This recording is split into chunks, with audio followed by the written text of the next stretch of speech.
ആശ്രയമരുളും അഭയസങ്കേതം. Divine, divine, divine blessing. ദൈവം നൽകിയ സ്നേഹവരദാനം.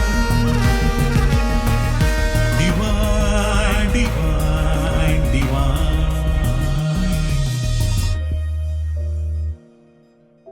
ഈശോയിൽ പ്രിയപ്പെട്ടവരെ, ഒരിക്കൽ കൂടി നമ്മളെല്ലാവരും ഡിവൈൻ ബ്ലെസ്സിങ് എന്ന ശുശ്രൂഷയിലേക്ക് പ്രവേശിക്കുകയാണ്. നമ്മുടെ ജീവിതത്തിൽ ദൈവം നൽകിയ അനുഗ്രഹങ്ങളെക്കുറിച്ച് നന്ദി പറയുന്ന ഒരു ശുശ്രൂഷയാണിത്. ഡിവൈൻ ധ്യാന കേന്ദ്രം കർത്താവ് അനുഗ്രഹിച്ച് അനേക ലക്ഷങ്ങൾക്ക് കൃപകളും അനുഗ്രഹങ്ങളും വർഷിച്ചുകൊണ്ടിരിക്കുന്ന പരിശുദ്ധമായ അനുഗ്രഹത്തിൻ്റെ ഒരു സ്ഥലമാണ്. അപ്പോൾ ഈ ഡിവൈൻ ധ്യാന കേന്ദ്രത്തിൽ കർത്താവ് നൽകിക്കൊണ്ടിരിക്കുന്ന അനുഗ്രഹങ്ങളെ ഓർത്ത് നന്ദി പറയാം. അതുപോലെ തന്നെ ഈ ഒരാഴ്ചക്കാലം കർത്താവിൻ്റെ സന്നിധിയിലായിരിക്കുവാൻ നൽകിയ അവസരത്തെ ഓർത്തും നന്ദി പറയാം. പരിശുദ്ധ ഗ്രന്ഥത്തിൽ സുഭാഷിതങ്ങൾ 4:24 തിരുവചനം വളരെ കൃത്യമായി നമ്മെ പഠിപ്പിക്കുന്ന ഒരു കാര്യമുണ്ട്. വക്രമായ സംസാരം നിന്നിൽ നിന്ന് അകറ്റിക്കളയുക, കുടില ഭാഷണത്തെ ദൂരെ അകറ്റുക. വക്രമായ സംസാരം നിന്നിൽ നിന്ന് അകറ്റിക്കളയുക, കുടിലമായ ഭാഷണത്തെ എടുത്തു കളയുക. അപ്പോൾ വക്രത നിറഞ്ഞ സംസാര രീതികൾ, നമ്മുടെ നാവിൽ നിന്ന് പുറപ്പെടുന്നതെല്ലാം കർത്താവിൻ്റെ ഹിതത്തിനനുസരിച്ചുള്ളതായിരിക്കണം.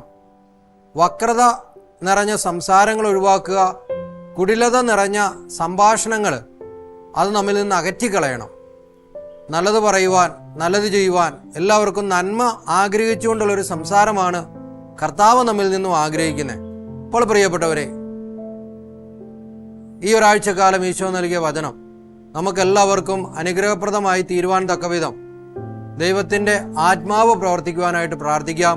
നമ്മിൽ നിന്നും വക്രത നിറഞ്ഞ സംഭാഷണവും കുടിലത നിറഞ്ഞ സംസാരവും ഒഴിവാക്കി യേശു സ്നേഹത്തിൻ്റെതായ സംഭാഷണം നമ്മളുണ്ടാവട്ടെ. ഈശോ എല്ലാവരെയും അനുഗ്രഹിക്കട്ടെ.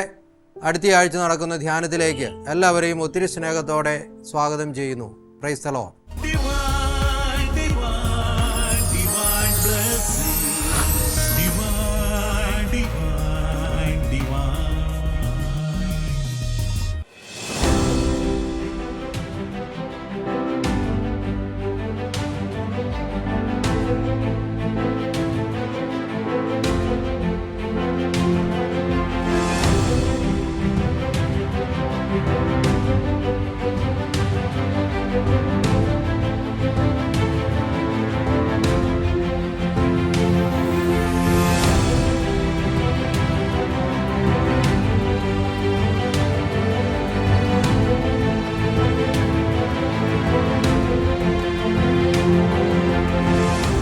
ഒരു ചോദ്യം ഉയരുന്നു, അങ്ങനെ സെക്സിനെയും എൻ്റെ ജീവിതത്തെയും വേർതിരിക്കാൻ പറ്റുമോ? പറ്റുമെന്നാണ് ഈ യൂട്യൂബിലൂടെ ചിലർ പഠിപ്പിച്ചു വിടുന്നത്. ഹല്ലേലൂയ. നമുക്ക് തന്നെ പരിശോധിക്കാം, അങ്ങനെ സെക്സിനെയും ജീവിതത്തെയും വേർതിരിക്കാൻ പറ്റുമോ? സഹോദരങ്ങളെ, പരിഷ്കൃത രാജ്യമായാലും അപരിഷ്കൃത രാജ്യമായാലും ഒരു വ്യക്തി സെക്സ് പങ്കുവെച്ച് കഴിഞ്ഞാൽ പിന്നീട് ആ വ്യക്തി താൻ ഈ മേഖലയിൽ വഞ്ചിക്കപ്പെട്ടു എന്നെങ്ങാനൊരു തിരിച്ചറിവുണ്ടായാൽ ഒട്ടനെ തന്നെ ആ വ്യക്തിക്കുണ്ടാകുന്നത് എൻ്റെ ജീവിതം പോയി എന്ന ചിന്തയാണ്. ഉണ്ടോ? സെക്സ് പങ്കുവെച്ച ശേഷം ആ മേഖലയിൽ താൻ വഞ്ചിക്കപ്പെട്ട് കഴിഞ്ഞാൽ വിദ്യാഭ്യാസം ഉണ്ടാകട്ടെ ഇല്ലാതാകട്ടെ, ലോകത്തിന് ഏത് ഭാഗത്തായിക്കൊള്ളട്ടെ, ആ വ്യക്തിക്കുണ്ടാകുന്ന ആദ്യത്തെ വികാരം എൻ്റെ ജീവിതം പോയി എന്നാണ്. ജീവിതം പോയി എന്ന ചിന്ത വന്നു കഴിഞ്ഞാൽ ഉടനെ ആ വ്യക്തി ആത്മഹത്യക്ക് ശ്രമിക്കുന്നു. വേറെ ചിലര് ആത്മഹത്യക്കൊന്നും ശ്രമിച്ചില്ലെങ്കിലും ജീവിതം പോയി എന്ന ചിന്ത ഉള്ളിൽ കിടക്കുന്നത് കൊണ്ട്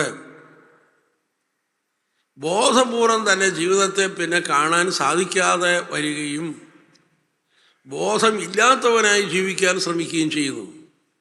അങ്ങനെ മദ്യത്തിൻ്റെയും മയക്കുമരുന്നിൻ്റെയൊക്കെ അടിമയായി കഴിയുന്ന ധാരാളം പേരുണ്ട്. ഒരുപക്ഷെ നിങ്ങളിൽ ചിലരെ ചോദിക്കും, അച്ഛനെന്തിനാണ് ഇതൊക്കെ ഇവിടെ വിളിച്ചു പോകുന്നത്? എന്നാൽ ഇവിടെ ഇരിക്കുന്ന മാതാപിതാക്കന്മാർ ശ്രദ്ധിക്കുക, നിങ്ങളുടെ ഉത്തരവാദിത്വമാണിത്. വേറെ ആരുമല്ല ഇത് മക്കളെ പഠിപ്പിക്കേണ്ടത്. ഒരു വ്യക്തിയുടെ സെക്സ് എന്ന് പറയുന്ന ആ വ്യക്തി മുഴുവനാണ്, ആ വ്യക്തിയുടെ ജീവിതമാണ്. ഇതൊരു തമാശല്ല. അതുകൊണ്ട് ഈ മേഖലയിൽ നീ ആരെയെങ്കിലും വഞ്ചിച്ചാൽ ഒരു ജീവിതത്തെയാണ് നീ വഞ്ചിക്കുന്നത്. അതുകൊണ്ട് അതിൻ്റെ കുറ്റബോധം ജീവിതകാലം മുഴുവനും ഒരു നിഴൽ പോലെ നിന്നെ വേട്ടയാടിക്കൊണ്ടിരിക്കും.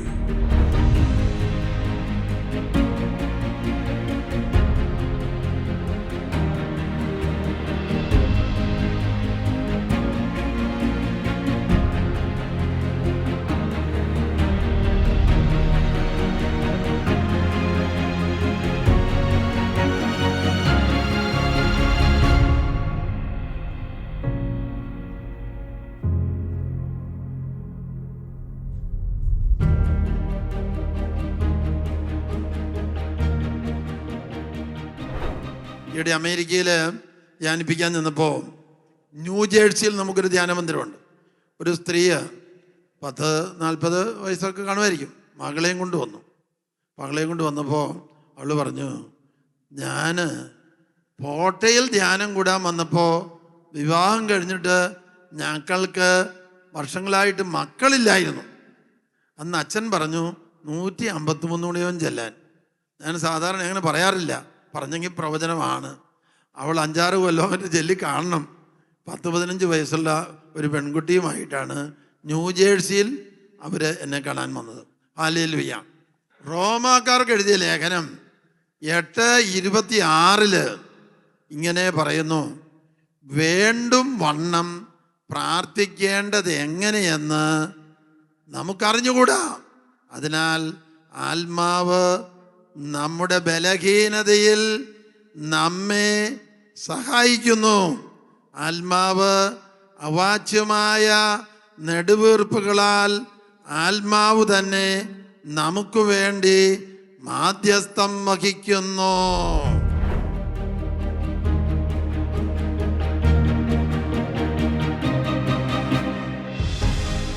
എൻ്റെ പേര് ജീവൻ PJ എന്നാണ്. എൻ്റെ വീട് നമ്മുടെ കരുമത്ര ഇടവകയിലാണ്, വടക്കാഞ്ചേരി, തൃശ്ശൂർ വടക്കാഞ്ചേരി കരുമത്ര ഇടവകയിലാണുള്ളത്. പക്ഷെ ഞാൻ ജോലി ചെയ്യണത് ഹൈദരാബാദാണ്. അപ്പോൾ മുഴുവൻ സമയം ഓൾ ഇന്ത്യ കറക്കാണ്, മൊത്തം കറക്കാണ്. അപ്പോൾ കുറേ നാളായി ഞാൻ ആഗ്രഹിക്കണു ഈ തിരക്കുന്നൊക്കെ മാറി നമ്മുടെ ഈ ധ്യാനത്തിനൊന്ന് പങ്കെടുക്കാമെന്ന്. അപ്പോൾ എന്നെ സംബന്ധിച്ച് കഴിഞ്ഞ ഒരു 3 ദിവസമായിട്ട് ഞാൻ ഈ ധ്യാനം പങ്കെടുക്കുകയാണ്. നമ്മളെല്ലാവരും വിചാരിക്കും ഈ പണം നമുക്ക് വലിയ സന്തോഷം തരുന്നു. അതിനേക്കാളൊക്കെ വലിയൊരു സന്തോഷം എനിക്ക് ഈ ധ്യാനത്തിൽ നിന്ന് കിട്ടി. അതിൻ്റെ സന്തോഷത്തിനേക്കാളും കൂടുതൽ വളരെ വലിയ അറിവും പിന്നെ ഇനി എങ്ങോട്ട് പോകണമെന്നും ഉള്ള ഒരു തിരിച്ചറിവും എനിക്ക് ഈ ധ്യാനത്തിൽ നിന്ന് കിട്ടി. അതിന് എനിക്ക് ഒരുപാട് നന്ദിയുണ്ട്. ആ കിട്ടാത്തത് അല്ലെങ്കിൽ അവരൊന്നും ആഗ്രഹിച്ചിട്ട് തരാത്തത് ആര് തരും? ആര് തരും? ദൈവം തരും. അതുകൊണ്ട് പറഞ്ഞ് ദൈവം മറക്കേല, ദൈവം തരും. Hallelujah, hallelujah. അതിനെന്താ ഉറപ്പ്?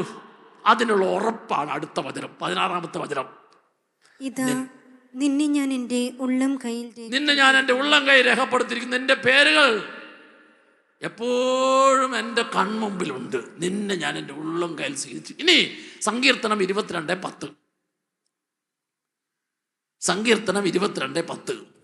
അങ്ങയുടെ കരങ്ങളിലേക്കാണ്. ഇതാ എൻ്റെ കരങ്ങളിൽ ഉണ്ട് എന്ന് ദൈവം പറഞ്ഞിട്ടുണ്ടല്ലോ. ആ ദൈവം പറയാണ്, ദൈവത്തിന്റെ കരങ്ങളിലേക്കാണ്, അങ്ങയുടെ കരങ്ങളിലേക്കാണ്. അടുത്ത എന്താ പറയൂ? ഞാൻ പിറന്നു വീണത് ഭൂമിയിലേക്കല്ലെന്ന്. അമ്മയുടെ ഉദരത്തിൽ നിന്ന് നീ പിറന്നു വീണത് എങ്ങോട്ടാണ് പറഞ്ഞത്? വചനം നോക്കി പറയൂ. ദൈവത്തിന്റെ കരങ്ങളിലേക്കാണ്. അപ്പോൾ നീ എൻ്റെ കരങ്ങളിൽ ഉണ്ട്. ശ്രദ്ധിച്ചേ, ഇനി ഇങ്ങോട്ട് നോക്കിയേ. ഈ കൈയുടെ പ്രത്യേകത നിങ്ങളുടെ കയ്യിലേക്ക് നോക്കാം. ഉള്ളം കൈ ഉണ്ടോ? ഈ ഉള്ളംകൈയുടെ പ്രത്യേകത എൻ്റെ കയ്യിലുണ്ട്. ഉള്ളംകൈയുടെ പ്രത്യേകത ഇതാ നോക്കൂ, എൻ്റെ മുഖത്തോട് മറ്റ് ശരീരത്തിൽ ഏത് അവയവത്തെക്കാളും ഏറ്റവും കൂടുതൽ അടുപ്പിക്കാവുന്ന എൻ്റെ ഉള്ളംകൈയാണ്. ആണോ അല്ലയോ? നോക്ക്, നിങ്ങളൊന്ന് അടുപ്പിച്ച് നോക്ക്. മറ്റേതൊരു ശരീര അവയവത്തെക്കാളും ഏറ്റവും കൂടുതൽ എൻ്റെ മുഖത്തോട്, എൻ്റെ കണ്ണിനോട് അടുപ്പിക്കാവുന്നത് എൻ്റെ ഉള്ളം കൈയാണ്. നിന്നെ ഞാൻ എൻ്റെ ഉള്ളം കയ്യിൽ സ്വീകരിച്ചിരിക്കുന്നു എന്ന് പറഞ്ഞാൽ അർത്ഥം, നിന്നെ ഞാൻ എപ്പോഴും നോക്കിക്കൊണ്ടിരിക്കും. നിന്റെ അപ്പൻ നിനക്ക് സ്നേഹം തരുന്നുണ്ടോ, അമ്മ തരുന്നുണ്ടോ? അവർ തരാത്ത നിനക്ക് തരാൻ വേണ്ടി ഞാൻ നിന്നെ എപ്പോഴും നോക്കും. നിന്റെ ഭാര്യ, നിന്റെ ഭർത്താവ് തരാത്ത സ്നേഹം, ആ തരാത്ത സ്നേഹം നിനക്ക് തരാൻ വേണ്ടി ഞാൻ എപ്പോഴും നിന്നെ നോക്കും എന്ന് പറഞ്ഞാൽ നീ എപ്പോഴും എൻ്റെ കൺമുമ്പിലുണ്ട്. ഹല്ലേലൂയാ.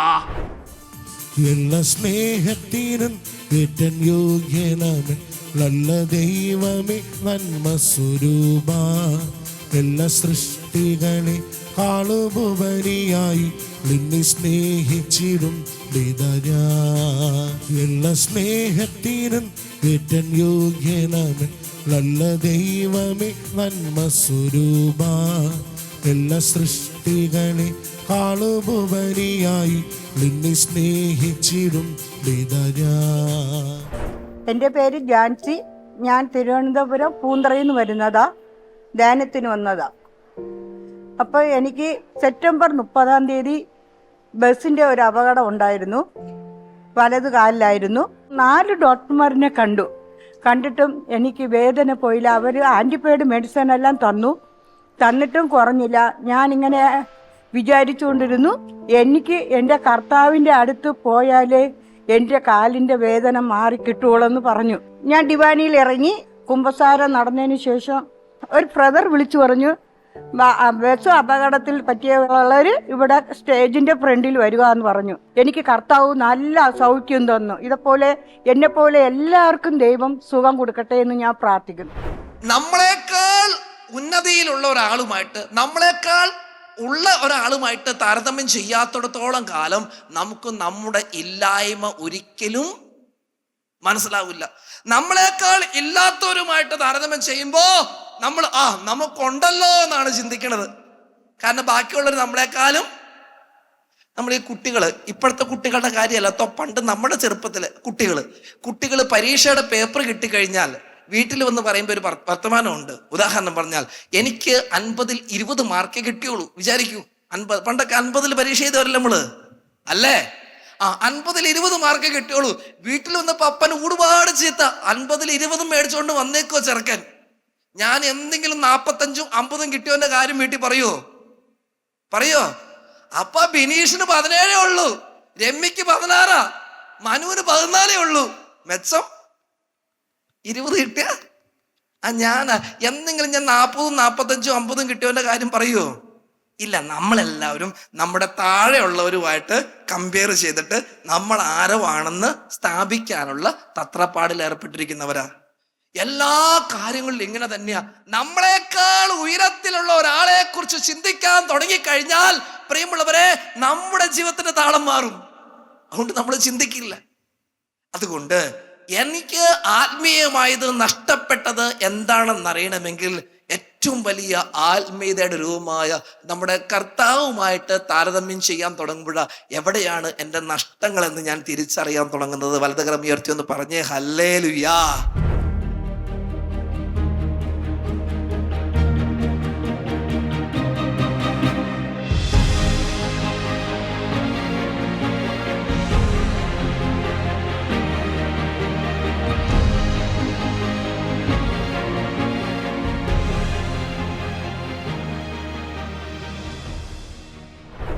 എൻ്റെ പേര് പ്രിൻസ് എന്നാണ്. ഞങ്ങൾ ബാംഗ്ലൂരിൽ നിന്ന് വരുവാണ്. ഞങ്ങൾ ഫാമിലി അടക്കം വന്നതാണ്.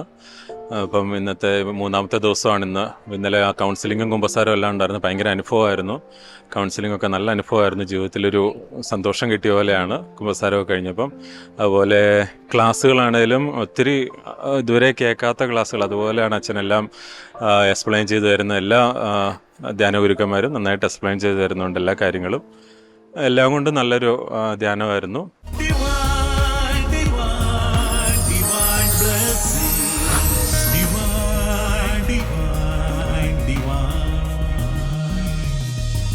വിശുദ്ധ ലൂക്കായുടെ സുവിശേഷം 15-ാം അധ്യായം.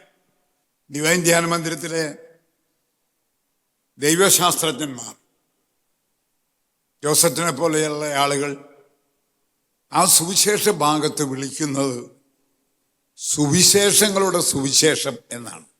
എന്താണ് ഒന്ന് പറഞ്ഞാൽ? സുവിശേഷങ്ങളുടെ. അപ്പൊ അതൊന്ന് വായിക്കണം എന്നൊരു ആഗ്രഹം നമ്മുടെ ഉള്ളിൽ തരണേ എന്ന് ഒന്ന് കൊതിച്ച് ഒരു ഹല്ലേലൂയ പറഞ്ഞേ.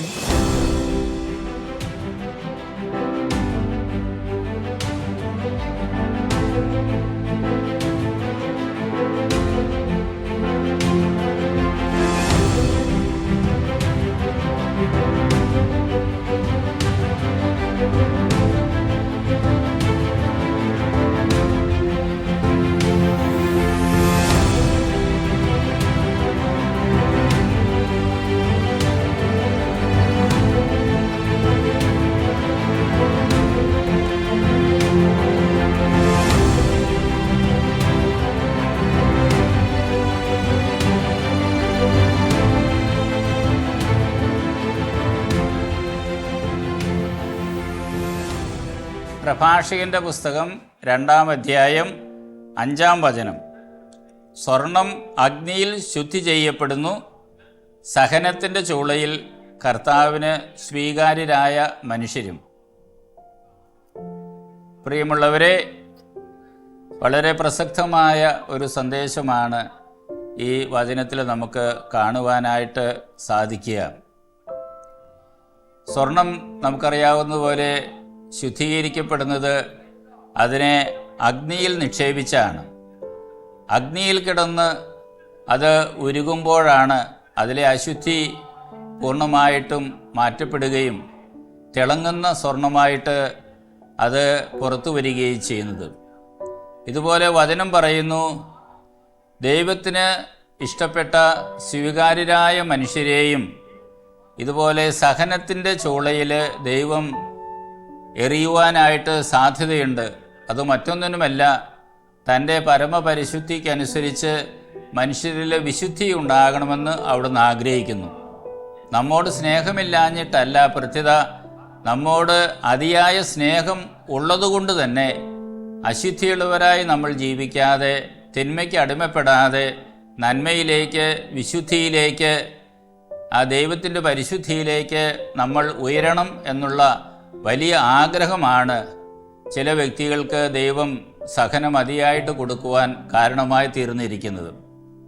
അതുകൊണ്ട് പ്രിയപ്പെട്ടവരെ, ഏത് വിധത്തിലുള്ള സഹനമാണെങ്കിലും, അത് കുറഞ്ഞോ കൂടിയോ നിലയിൽ ആണെങ്കിൽ തന്നെയും അതിനെ നല്ല രീതിയിൽ സ്വീകരിക്കാൻ ദൈവം എന്നെ ശുദ്ധീകരിക്കുന്ന ഒരു അവസരമാണ് അത് എന്ന് തിരിച്ചറിയാൻ സാധ്യമെങ്കിൽ തീർച്ചയായിട്ടും കർത്താവിന് പ്രിയപ്പെട്ട മക്കളായിട്ട് നമുക്ക് ഈ ഭൂമിയിൽ ജീവിക്കാനും അവിടുത്തെ മഹത്വപ്പെടുത്താനും സാധിക്കും. അത്തരത്തിലുള്ള ഒരു ജീവിതാനുഭവത്തിലേക്ക് പ്രവേശിക്കാൻ നിങ്ങൾക്ക് കഴിയട്ടെ എന്ന് ആശംസിക്കുന്നു. ദൈവം അനുഗ്രഹിക്കട്ടെ.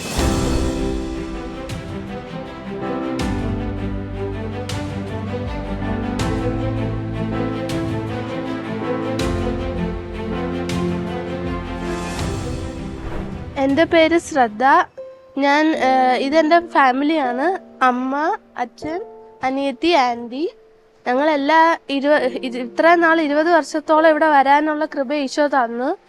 ഇവിടെ വരുമ്പം എപ്പോഴും ഈശോയുടെ പ്രസൻസ് അനുഭവിക്കാൻ ഇടയായിട്ടുണ്ട്. ഞങ്ങൾ ആത്മീയമായിട്ട് വന്നാൽ ഈശോ ഭൗതികമായ ഒരുപാട് കൃപകൾ തന്നിട്ടുണ്ട്. എല്ലാ മഹത്വവും ഈശോയ്ക്ക്. പ്രിയപ്പെട്ടവരെ, നമ്മുടെയൊക്കെ ജീവിതത്തിൻ്റെ മുമ്പിൽ ഒത്തിരി പ്രശ്നങ്ങളില്ലേ? എന്തോരം പ്രശ്നമുണ്ട് അല്ലേ? കരിമ്പാറ കൂട്ടം പോലെ ഉയർന്നു നിൽക്കുന്ന പ്രശ്നങ്ങളുണ്ട്, നമുക്ക് പ്രതിസന്ധികളുണ്ട്, നമുക്ക് രോഗങ്ങളുണ്ട്, പീഡയുണ്ട്, തകർച്ചയുണ്ട്, ദുശീലങ്ങളുണ്ട്, ആസക്തികളുണ്ട്, പൈശാചിക ബന്ധനങ്ങളുണ്ട്. കരിമ്പാറക്കൂട്ടം പോലെ ഉയർന്നു നിൽക്കുക. നമ്മളിപ്പോൾ ചെയ്യുന്നത് ഈ തോർത്തുമുണ്ട് കൊടുത്ത് കയ്യിൽ കൂടം പിടിക്കാതെ ഒരു പുരുഷൻ പാറമേ കയറി നിന്നിട്ട് പാറക്കിട്ടടിക്കണതിന് തുല്യം നമ്മളിപ്പോൾ ജീവിച്ചുകൊണ്ടിരിക്കും.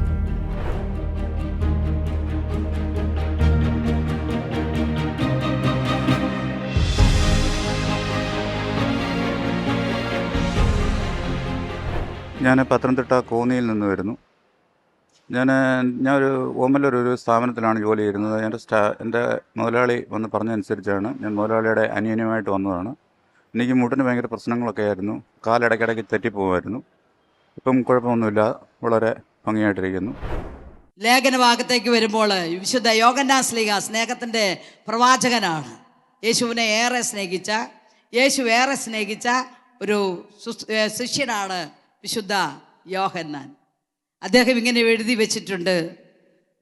യോഹന്നാൻ എഴുതിയ 1-ാം ലേഖനം 4-ാം അധ്യായം 8-ാം വാക്യം, ദൈവം സ്നേഹമാണ്. Praise the Lord.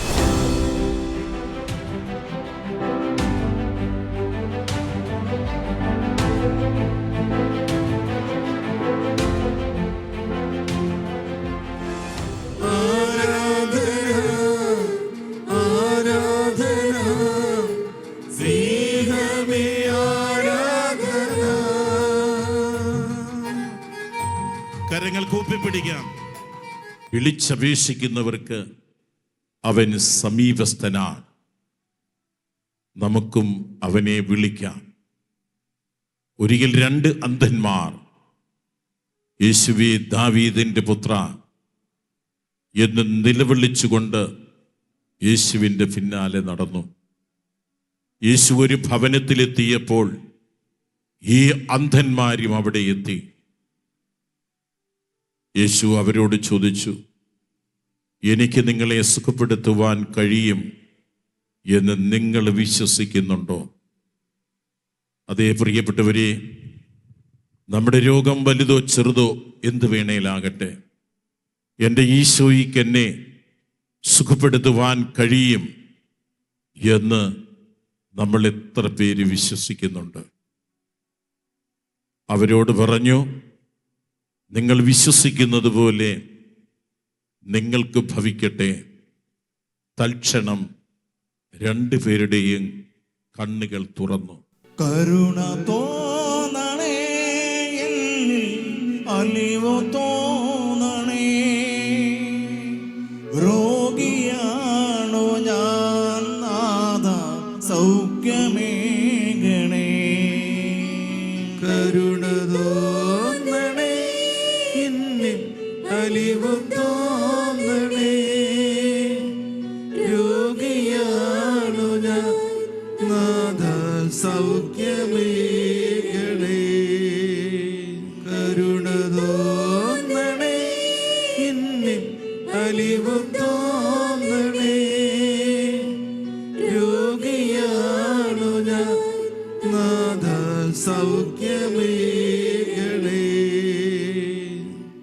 Divine, divine, divine blessing. Divine, divine, divine. ഈശോയിൽ ഏറ്റവും സ്നേഹമുള്ള സഹോദരി സഹോദരന്മാരെ, പരിശുദ്ധാത്മാവ് ഈ ആഴ്ചയിലെ വചന ശുശ്രൂഷയിലൂടെ നമ്മുടെയൊക്കെ ജീവിതത്തിൻ്റെ ഭരണം ഏറ്റെടുത്തിരിക്കുകയാണ്. ദൈവത്തിൻ്റെ ആത്മാവ് മനുഷ്യ ജീവിതത്തിൻ്റെ ഭരണം ഏറ്റെടുത്താൽ ഇനിയുള്ള നാളുകൾ പരിശുദ്ധാത്മാവിനാൽ നിറഞ്ഞ് നയിക്കപ്പെടുന്ന ഒരു ജീവിതമായി തീരും. ദൈവത്തിൻ്റെ ആത്മാവിനാൽ നിറഞ്ഞ് നയിക്കപ്പെടുന്ന ജീവിതത്തിൽ ദൈവം കൂടുതൽ കൂടുതൽ വിജയവും ഉയർച്ചയും നൽകും. കർത്താവിൻ്റെ വചനം ഇങ്ങനെയാണ് പറയുന്നത്. യോഹന്നാൻ സുവിശേഷം 14-ാം അധ്യായം 26-ാം തിരുവചനം, എൻ്റെ നാമത്തിൽ പിതാവ് അയക്കുന്ന സഹായകനായ പരിശുദ്ധാത്മാവ് ഇനിയുള്ള നാളുകളിൽ നീ ചെയ്യേണ്ടതും പറയേണ്ടതും പ്രവർത്തിക്കേണ്ടതുമായ എല്ലാ കാര്യങ്ങളും നിന്നെ പഠിപ്പിച്ചു തന്ന് നല്ലൊരു വിശുദ്ധിയുടെ ജീവിതത്തിലേക്ക്, ആത്മീയ നന്മകൾ നിറഞ്ഞ ജീവിതത്തിലേക്ക് നിന്നെ ഇനിയുള്ള നാളുകളിൽ നയിക്കും. അതിനാൽ സന്തോഷത്തിൻ്റെ, സ്നേഹത്തിൻ്റെ, ആനന്ദത്തിൻ്റെ ആ ജീവിത സാക്ഷ്യം ഇനി അനേകരെ അനുദിന ജീവിതത്തിൽ നിനക്ക് കൈപിടിച്ച് രക്ഷിക്കാനായിട്ട് സാധിക്കണം. അനേകം വ്യക്തികളെ കൈപിടിച്ച് രക്ഷിക്കുന്ന ആ ഒരു ജീവിതത്തിന് സാക്ഷ്യം വഹിക്കുക. സ്നേഹമുള്ളവരെ, നിങ്ങൾക്കറിയാം, എല്ലാ ആഴ്ചയിലും ഡിമാൻഡ് ധ്യാന കേന്ദ്രത്തിൽ ധ്യാനമുണ്ട്. ഈ ധ്യാനത്തിലേക്ക് ഇനിയുള്ള ഓരോ ആഴ്ചയിലും അനേകരെ പറഞ്ഞുവിടാൻ, അനേകരെ കൊണ്ടുവരുവാൻ, ഈ ആവശ്യമെങ്കിൽ അവർക്ക് ഇവിടത്തേക്ക് വരാനായിട്ടുള്ള ബസ് കൂലി കൊടുത്തെങ്കിലും നിങ്ങൾ അങ്ങനെ അനേകരെ കൊണ്ടുവരുമ്പോൾ എല്ലാ ആഴ്ചയിലും നിങ്ങൾക്ക് നിങ്ങൾ പറഞ്ഞുവിടുന്ന വ്യക്തികളിലൂടെ കൂടുതൽ ദൈവാനുഭവം ലഭിക്കാൻ കാരണമായി തീരും. അതിന് പരിശുദ്ധാത്മാവ് നിങ്ങളെ സഹായിക്കുകയും ശക്തിപ്പെടുത്തുകയും ചെയ്യട്ടെ എന്ന് പ്രത്യേകമായിട്ടും ആഗ്രഹിക്കുകയും പ്രാർത്ഥിക്കുന്നു. സമൃദ്ധമായ ദൈവാനുഗ്രഹം ഇനിയുള്ള നാളുകളിൽ കർത്താവ് നിങ്ങൾക്ക് നിറച്ചു തരും. Praise the Lord.